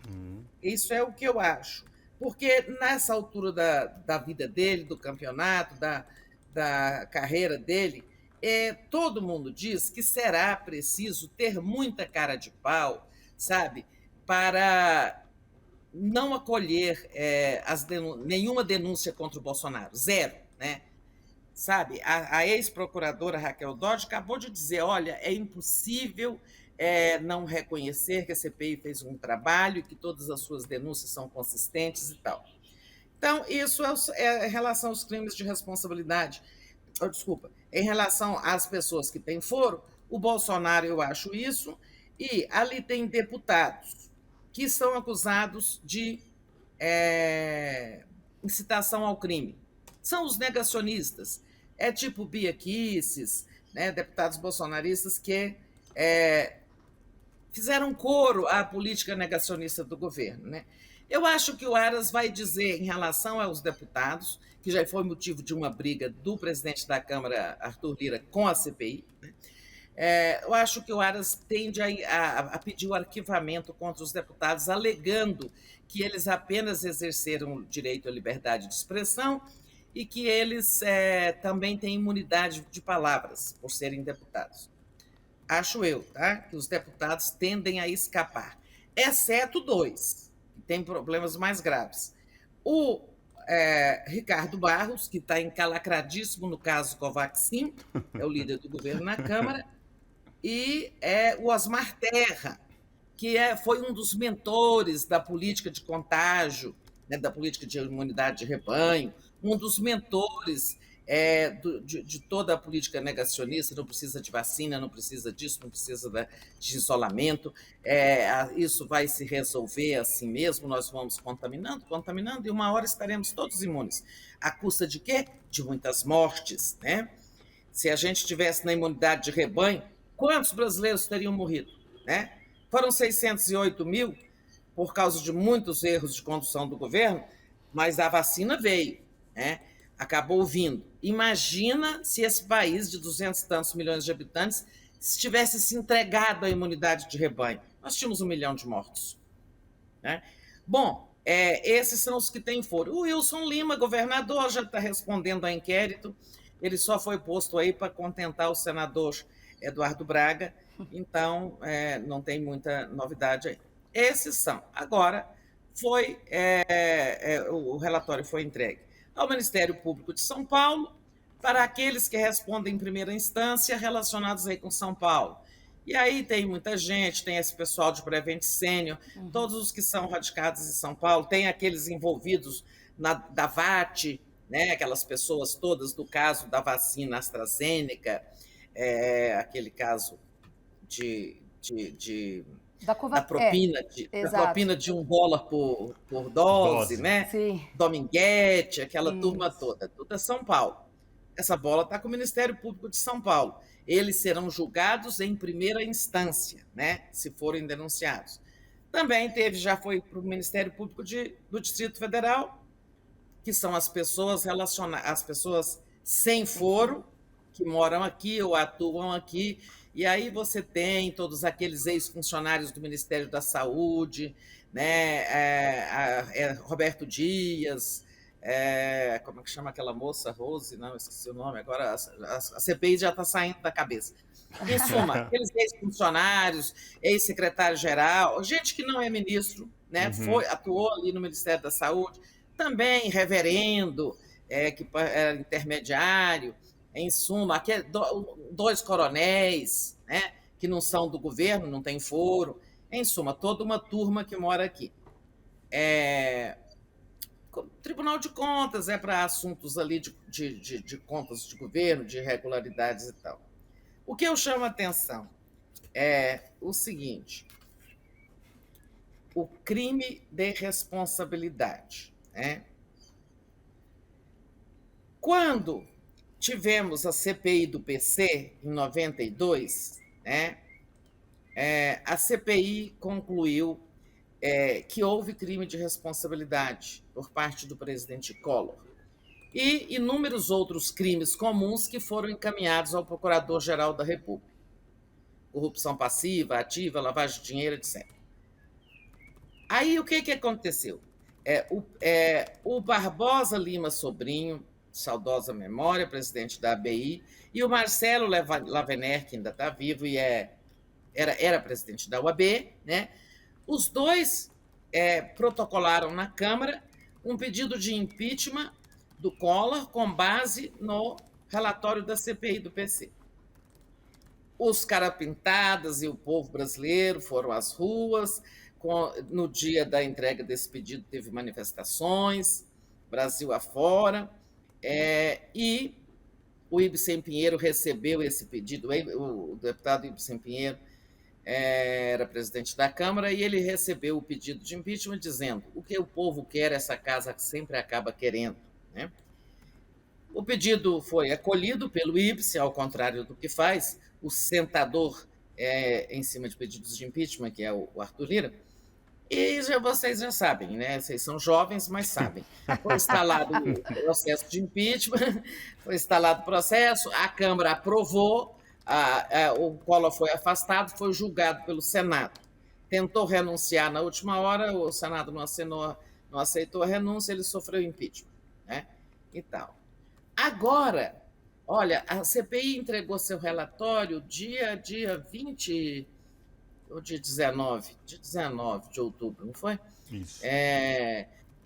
Então, já temos aí uns 15 dias, mais de 15 dias, acho que já temos umas 3 semanas que a CPI se encerrou, e ninguém apresentou um pedido de impeachment com base no relatório da CPI, né? A gente sabe, né? As pessoas não apresentam porque sabem que o Arthur Lira vai sentar em cima, como já faz com outros 130 pedidos. Mas isso é sintomático, né? Eu falei com a presidente do PT, a deputada Gleisi, e ela disse que as oposições estão, sim, se organizando para apresentar um pedido de impeachment muito amplo, assinado por muita gente, pela oposição inteira, mas talvez alguns que não são da esquerda, mas são críticos do governo e tal. Em suma, eu estou esperando esse pedido de impeachment baseado na CPI, que não foi apresentado por ninguém até agora. Ao contrário do que aconteceu lá, que mal a CPI, em 92, que tão logo a CPI terminou, Barbosa Lima Sebril e Marcelo Lavenera encabeçaram aquele pedido que resultou no afastamento do Collor. Mas, é claro, as circunstâncias não favorecem, né? Nossas próprias mobilizações populares fora Bolsonaro estão, digamos, com a temperatura agora mais amena, já estiveram mais quentes, né? Tem atos marcados para 15 de novembro, a situação do país é muito crítica, né? Situação econômica, então muita gente fala, puxa, mas impeachment agora, falta só um ano para a eleição, menos de um ano para a eleição, né? Sim. Então, tudo isso não contribui para o impeachment. É a verdadeira marcha lenta, né, que a gente está, uma coisa quase inercial, né, Tereza? Vamos para a eleição, né? É isso. E com isso eu quero agradecer a participação da jornalista Tereza Cruvinel, comentarista e analista política da TV 247, que já está sendo parte integrante aqui do Revista Brasil TVT. Muito obrigada, Tereza. Obrigada a vocês. Nos veremos sempre que for oportuno. Tchau, tchau. Um abraço. Um abraço. E a gente vai para um breve intervalo aqui no Revista Brasil TVT e volta daqui a pouquinho.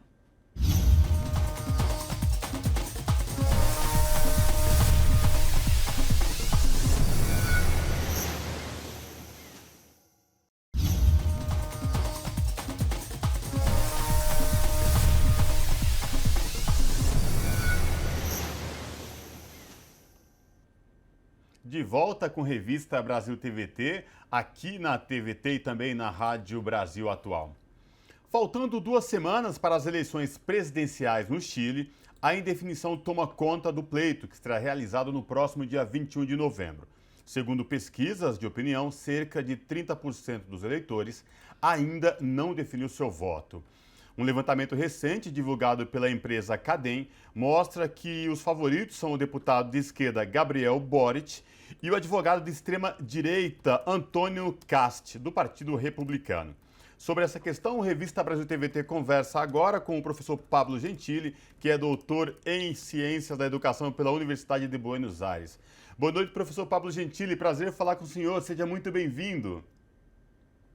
Boa noite. Mais uma vez aqui, uma alegria estar na TVT. Sempre bom tê-lo aqui com a gente, professor Pablo Gentili.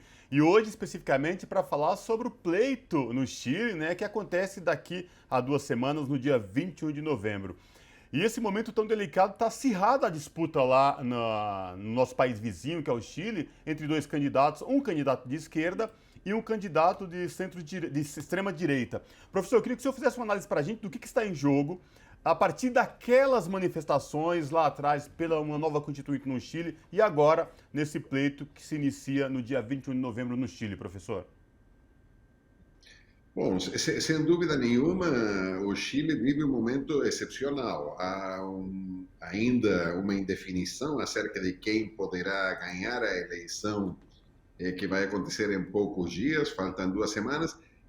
A situação também se acrescenta de incertidão, se acrescenta a situação de que o último período da campanha do primeiro turno será estritamente virtual, porque ontem o candidato Gabriel Boric da esquerda foi diagnosticado com Covid, mas tinha tido contato estreito com todos os outros candidatos, com exceção de um. O Chile tinha uma situação bem particular, que um dos candidatos da direita, há 2 anos, não viaja para o Chile, está fazendo toda a campanha eleitoral desde os Estados Unidos, mas naturalmente com esse dos Estados Unidos não teve contato Boric, mas sim com todos os outros. Portanto, as últimas 2 semanas de campanha eleitoral para as eleições presidenciais serão absolutamente virtuais e sem a presença física e o contato físico dos candidatos e da candidata, da única candidata mulher, com os eleitores e as eleitoras. Portanto, é uma situação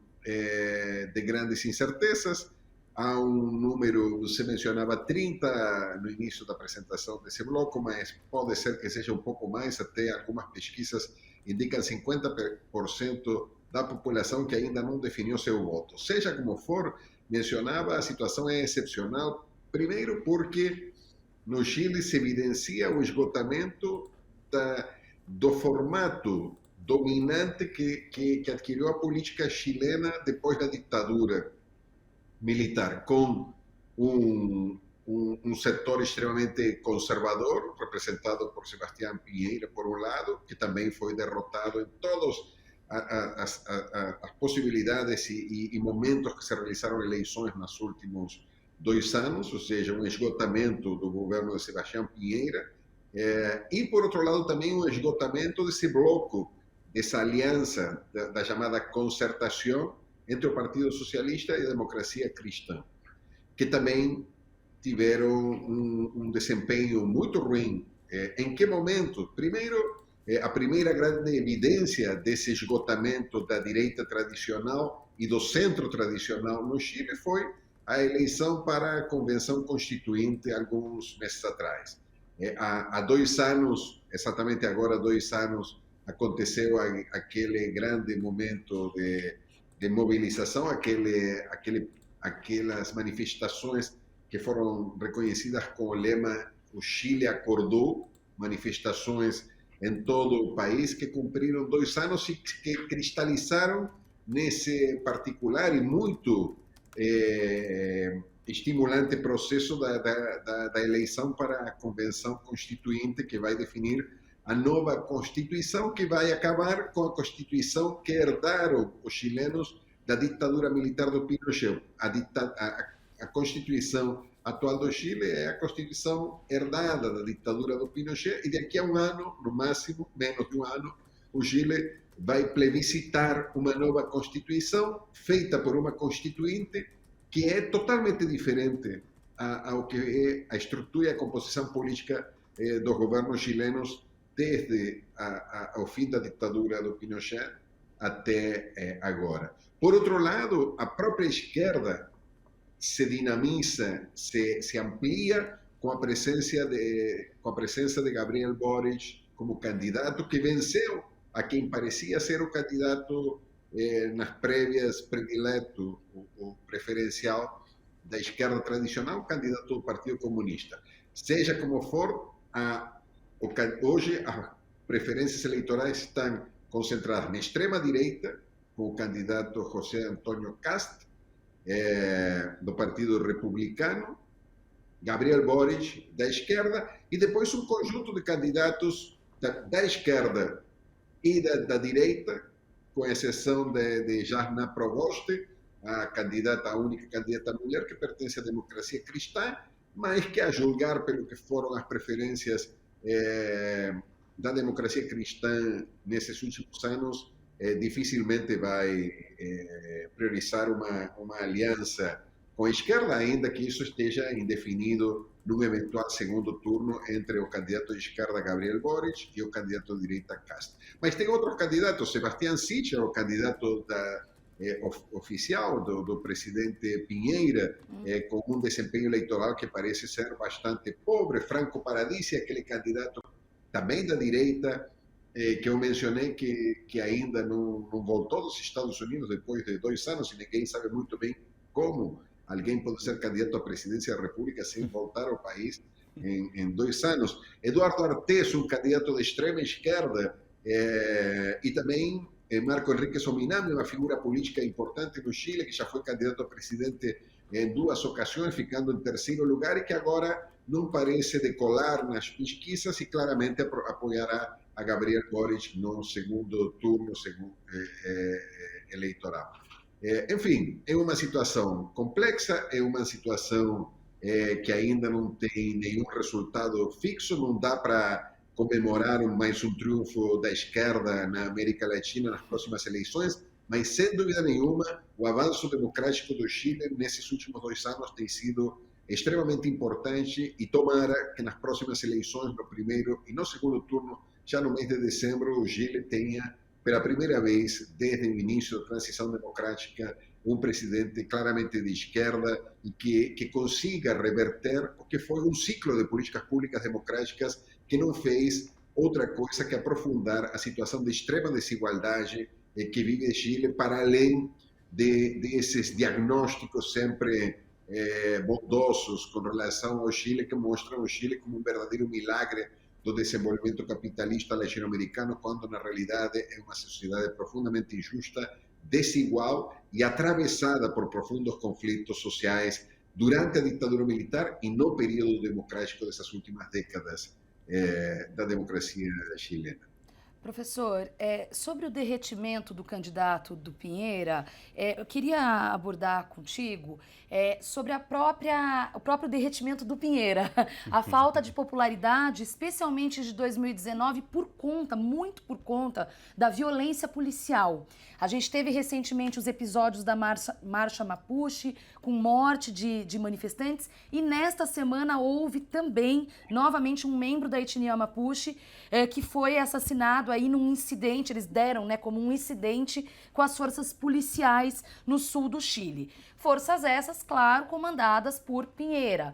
Queria saber o seguinte, o quanto a gente pode falar, já que a gente está falando também nesse país dividido, o quanto essa polarização, por assim dizer, primeiro, se a gente pode falar em polarização, se é correto, e o quanto isso pode se resvalar nas ruas, independentemente do resultado da eleição.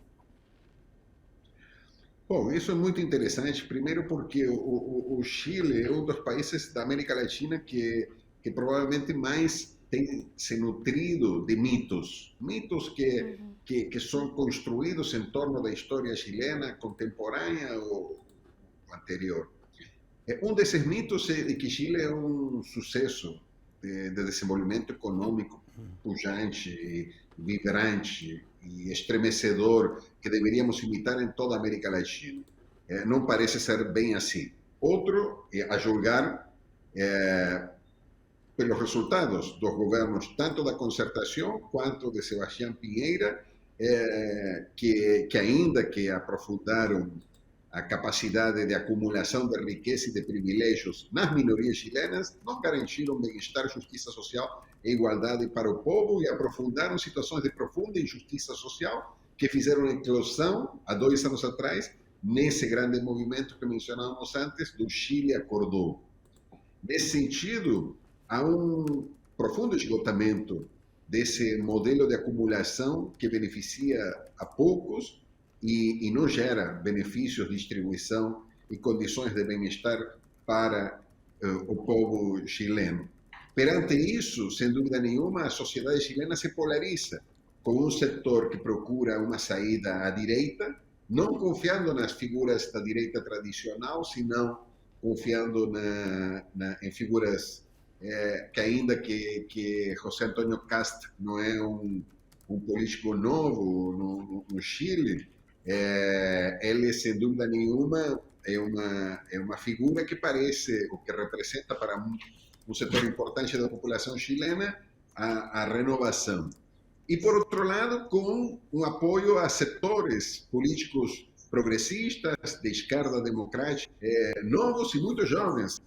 Boric tem 35 anos, até pouco tempo atrás ele foi dirigente, foi presidente da Federação de Estudantes da Universidade do Chile, é um candidato com muita experiência parlamentar, porém muito novo. Esse processo de polarização existe, mas como você mencionava, há um processo de esgotamento do projeto político da direita tradicional no Chile, que se expressou na Constituinte. Aqui estão acontecendo duas coisas que é importante o público brasileiro entender no Chile. Por um lado, um processo constituinte, que é paralelo à eleição presidencial. Vai durar aproximadamente um ano, começou há 2 meses, portanto temos 10 meses. O povo chileno vai ter que votar daqui a 10 meses uma nova Constituição, e ainda que no Chile a eleição é opcional, não é obrigatória, a eleição pela Constituição será, o plebiscito constitucional será obrigatório. Essa convenção constituinte é presidida por uma liderança mapuche, indígena.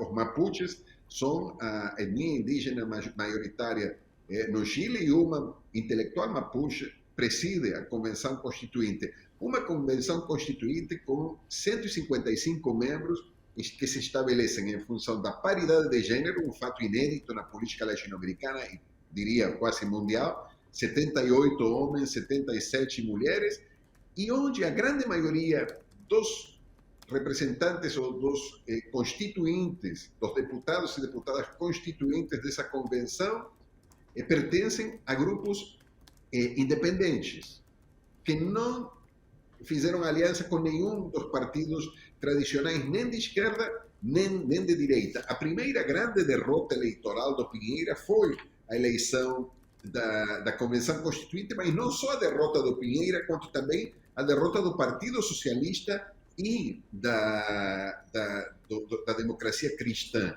Pensem vocês que na Constituinte, o Chile vive hoje, então, um momento de extrema complexidade, primeiro porque essa situação de desigualdade social, de esgotamento dos partidos e das forças políticas tradicionais, leva a um processo de polarização. Essa polarização se expressa com um crescimento da extrema-direita e também com o crescimento de uma esquerda nova, que, sem dúvida nenhuma, apresenta ou representa o futuro democrático do Chile que todos defendemos.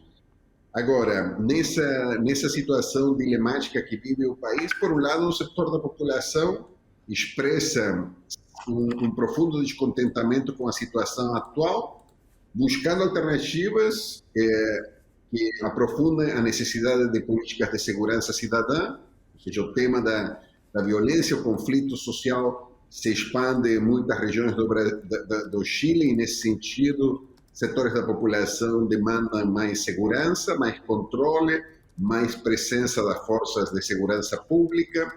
Isso se expressa também no conflito com as comunidades mapuches, mas também na situação de reação de certos setores da população contra a população migrante venezuelana ou haitiana no país. E, por um lado, com um Chile vibrante, esse Chile que acorda da desigualdade e da injustiça social e se projeta para o futuro com políticas públicas de inclusão, de igualdade, que permitem imaginar um novo futuro democrático para a sociedade chilena. Esse é um horizonte aberto. Vamos ter agora o primeiro turno das eleições, onde não haverá, quase com certeza, uma definição no primeiro turno. Iremos ao segundo turno, muito provavelmente com o candidato da extrema esquerda e com o candidato progressista da extrema direita, e com o candidato progressista da esquerda para o segundo turno das eleições a meados do mês de dezembro desse ano. Portanto, é um horizonte que se abre e, sem dúvida nenhuma, vamos provavelmente ter no Chile a conformação de um novo espaço de liderança, seja democrático, seja conservador e neoliberal, na expressão de Gabriel Boric como presidente do país, ou do José Antônio Kast na representação da extrema-direita, muito próximo, por ser, certamente, do que é o pensamento de Jair Bolsonaro hoje no Brasil. Nesse entre o inferno e a esperança, se define o futuro do Chile nesse próximo mês. Bom, é isso. E a gente vai, claro, acompanhar e aguardar esse resultado das eleições. Professor Pablo Gentili, doutor em Ciências da Educação pela Universidade de Buenos Aires. Obrigada, professor. Boa noite. Muito obrigado a vocês, como sempre. Abraço, professor. E Maria Tereza, você conhece a Jussara Marçal? Opa, conheço sim, vocalista do Metá Metá e artista múltipla. Cosmo, ela começou a carreira mesclando música e teatro. No começo dos anos 90, ela tem uma voz poderosíssima e uma presença de palco. Que, meu amigo, se você ainda não foi, se você que está nos acompanhando nunca viu, faça isso para a sua vida. E ela vive do lado do Kiko Dinucci, que é o parceiro leal dela, que parece que tem novidade, né? Exatamente. Com o Delta Estácio Blues, Jussara Marçal é destaque entre lançamentos do ano e foi indicada, inclusive, à categoria Álbum do Ano do Prêmio Multishow 2021. E ela é a convidada de hoje do nosso Momento Cultural com Colibri na Quarentena. Se liga só. Olá, pessoal da Revista Brasil TVT, salve, salve! Estamos aqui na quarentena com mais de 390 programas ouvindo artistas de todas as áreas. No programa de hoje, nós vamos conversar com a cantora, compositora e atriz Jussara Marçal, que tem em sua história musical mais de 17 álbuns gravados com os grupos Vesper Vocal, A Barca, Metá Metá, além de participações especiais em produções de muitos artistas. Agora, ela está lançando o segundo trabalho solo, Delta Estácio Blues, um papo sobre produção cultural, parcerias, experimentações e sonoridades. Você sabe que o programa Colibri na Quarentena vai para o ar de segunda a sexta ao meio-dia na Rádio Brasil Atual, 98,9 FM São Paulo. E também na íntegra você pode acompanhar o programa no YouTube da TVT. Um abraço a todos e roda Jussara Marçal. E você produziu esse trabalho todo, quer dizer, você organizou o Delta Estácio Blues, foi durante a pandemia ou ele já estava engendrado ali um pouco antes? Desde bastante antes, na verdade. Bastante antes. É verdade, a gente começou a pensar o disco em 2017. 2017. Começou a trabalhar no disco em 2017, em pensar nessa construção das bases, né? De começar a juntar sample, tirar sample de vários lugares, gravar coisas, gravar ambientes, gravar riffs, e foi partindo daí que a gente foi construindo as bases, né? Mas foi desde 2017. Sempre muito devagarinho, entremeado com todas as coisas que a gente fazia junto, né? De show, de turnê, era sempre na brecha, assim, de tempo. Eu estava olhando a agenda nessa época, aí tem assim, sei lá, Kiko no México, aí fim de semana show do Metá Metá em Salvador, aí tem uma sexta-feira, trabalhar no disco, tipo, Você se organizou assim. dessa forma, nesse tempo. A gente se organizava, porque eu e o Kiko íamos vendo, né, bom, então essa semana aqui vai estar um pouco mais livre, então vamos deixar as tardes livres para trabalhar, então era isso, então tinha uma semana que a gente trabalhava bastante, aí ficava um outro tempo sem poder, e foi assim. Foi maturando aos poucos, então, desde 2017. Exatamente. Agora, a produção, ela rolou quando, a produção? Ou ela foi aos poucos também, essa produção? Foi aos poucos e ela se afunilou, se intensificou a partir de novembro do ano passado, com a aprovação do edital da Natura. Então, o edital da Natura, aí você entrou um troquinho para poder seguir o trabalho. Sim, a velha história. E entrou aquela coisa maravilhosa que é o prazo, né? Tipo, você tem que entregar. A gente tinha até pensado em ficar o ano inteiro trabalhando para, de repente, lançar no início de 2022. Isso seria possível de negociar, mas a gente achou que não tinha mais cabimento esperar quando vai voltar. Era tanto tempo já de espera a pandemia acabar, que tipo, Pois é, isso logo, que né? você falou muitos artistas do ano passado, até eles perguntavam aqui, quando a gente estava fazendo uma consulta pré, né, então, vou lançar, não vou lançar, mas alguns amigos perguntavam, você acha que eu devo lançar? Eu falei, eu acho que deve lançar, agora, se você não está confortável, o ano passado muita gente não se sentiu confortável para lançar, que a barra estava bem mais pesada e tal. Tem isso também, de não ter ânimo, né? Isso Pois aconteceu com o disco do Sambas do Absurdo 2, que a gente gravou já o Sambas do Absurdo 2, eu, o Rodrigo e o Guiamabes, está praticamente pronto. Só que rolou isso de... Ele estava pronto no final do ano passado, começo desse ano, que estava um momento estranhaço, né? Começou a subir vertiginosamente as mortes, e aí estava todo mundo muito baixo astral. Aí a gente desistiu, aí nisso veio o movimento do Delta para lançamento, a gente está esperando para lançar mais para frente um pouco. Eu entrevistei o Rodrigo, ele falou exatamente isso, a dúvida de lançar, não lançar. Aí ele teve um projeto dele também que acabou lançando. Sim. E esse deixa... a gente fica com também saber se é o momento exato, mas o momento exato é quando surge a oportunidade. Eu acho que é muito isso, né? Surgiu o Natura e vocês puderem cumprir um chamado deadline, né? Que é bom, às vezes o músico, né? Entrega tinha isso, né? Entrega no mês tal aqui. E tinha isso da gente já estar há muito tempo nele, então né? não foi tão... Era não fácil, foi, né? não foi tão... Era uma coisa de pensar, vamos agora começar tão difícil, né? Digamos, para vocês, né? Não, os artistas. muito pelo contrário, foi gostoso, assim. E foi muito legal porque aí a gente pôde pagar os músicos que participaram. Que é legal. Isso foi muito, que era um momento que estava todo mundo, né, sem grana, sem ter o que fazer. Então era muito prazeroso, assim, poder... Claro, porque ficar na chamada brodagem que vocês falam, né? Exato. Tem muito disco, e eu sei de você participa de vários projetos, o Kiko e o Thiago, tem muito a brodagem, né? Dá uma mão aqui, Jussara, dá uma mão ali, o Thiago, E aí tem a brodagem, a camaradagem, né? Podemos usar esse outro termo também, de um ajudar o outro, né? De poder colaborar, e quando o outro for fazer um trabalho... A gente faz muito assim. Eu sei disso. Então, é importante, né? Também falar assim, olha, tem a brodagem, mas eu vou poder pagar o que vocês vão fazer. É legal demais, né? Isso foi, o que eu acho mais incrível do disco é que ele poderia, mesmo sem o patrocínio da Natura, eu acho que nada mudaria em termos musicais, sabe, das participações. Todo mundo que está ali, eu tenho certeza que faria se eu falasse, olha, gente, não tenho grana, ou tenho pouco, vamos fazer aí, vamos dividir em 500 vezes e tal. Todo mundo toparia, no sabe? cartão, dividir no cartão. No Pix, quando der.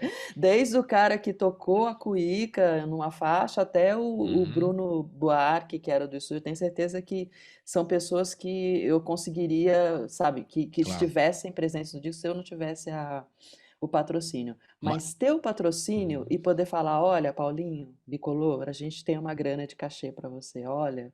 Isso era muito legal. Isso é importante. É importante muito porque... legal. E para finalizar, a pergunta final é como é que você se sente como artista neste planeta do Brasil, planeta Brasil, com o inominável, que não gosta de cultura, não gosta de música, não sei do que ele gosta, né? Ele gosta só de... Bom, enfim. Como é que você se sente e o que você acha que os músicos têm que fazer para que isso mude, a transformação? Como é que você se coloca politicamente nesse momento aí? Eu acho que a gente tem que sair para dar madeirada. É isso. Crash. Né, a música fala, eu faço tudo para não entrar numa guerra, mas se eu entrar, não vou parar de guerrear. Eu acho que a gente está nesse ponto aí, tem que partir para a guerra.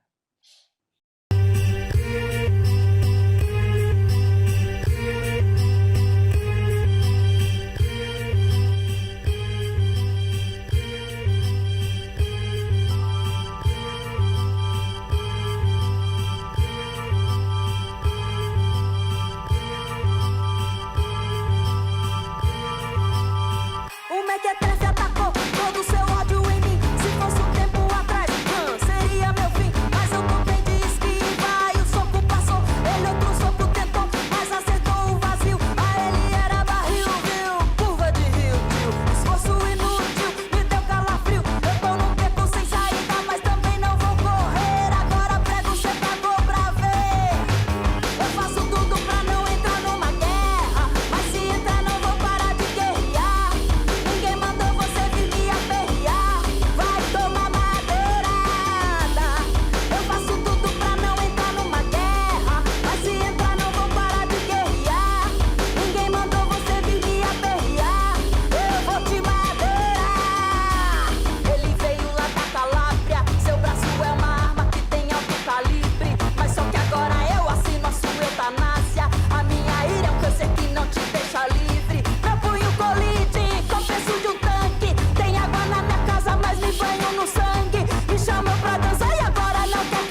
não sujar o meu vestido.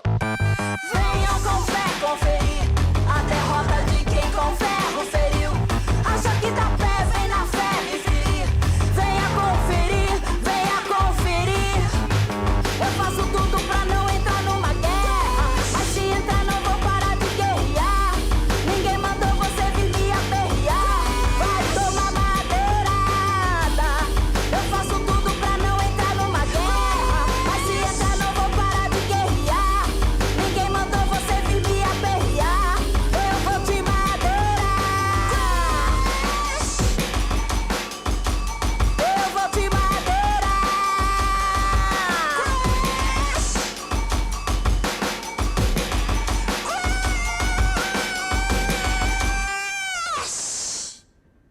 Clipe maravilhoso e bem diferente do que a gente estava acostumado, hein, Maria Tereza? Com certeza, muito forte, show de bola, quero ouvir todo o disco. Verdade. Bom, chegamos ao final do Revista Brasil TVT, lembrando aos nossos telespectadores que o Colibri na Quarentena vai ao ar a partir do meio-dia na Rádio Brasil Atual e pelo YouTube da Rede TVT. Até a semana que vem, Maria Tereza. Até a semana que vem, Cosmo, uma excelente semana para você que nos acompanhou em mais esse domingo. Se cuidem, tchau. Pessoal, boa semana a todos. Cuidado, a pandemia não acabou. Muito cuidado ao sair de casa, máscara e álcool em gel. Boa semana. Tchau.